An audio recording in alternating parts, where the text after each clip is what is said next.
आरोग्य सभापती नांदेकरांनी जयसिंगपूर प्राथमिक आरोग्य केंद्राची पाहणी केली। जयसिंगपूर प्राथमिक आरोग्य केंद्राने राज्यात नव्हे तर देशात 1 नंबर राहून मॉड्युलर ऑपरेशन थिएटर उभे केले आहेत। आरोग्य केंद्रातही सर्व सेवा या अत्याधुनिक पद्धतीने रुग्णांना या ठिकाणी दिली जाते।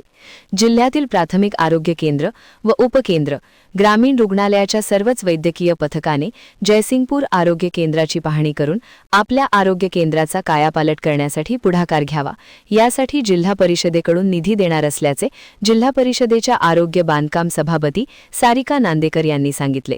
जयसिंगपूर प्राथमिक आरोग्य केंद्रात जिल्हा परिषदेचे व पंचायत समितीचे सर्व सदस्य यांनी पाहणी केली। यावेळी तालुका आरोग्य अधिकारी डॉक्टर पांडुरंग खटावकर यांनी आरोग्य केंद्रात स्थापन करण्यात आलेले कक्ष, उभारण्यात आलेले मॉड्युलर ऑपरेशन थिएटर याची माहिती दिली।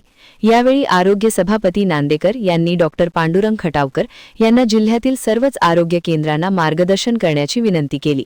यावेळी जिल्हा आरोग्य अधिकारी अनिरुद्ध पिंपळे, कार्यकारी अभियंता मानसिंग पाटील, बाबा नांदेकर, जिल्हा परिषद सदस्या नंदिनी कांबळे, प्रशांत शहापुरे, प्राचिती कोळी, उत्तरा शिंदे, अर्चना चौगुले यांच्यासह पंचायत समितीचे सदस्य, अधिकारी, कर्मचारी उपस्थित होते। महान कार्य न्यूजसाठी इजाज खान पठाण, जयसिंगपूर।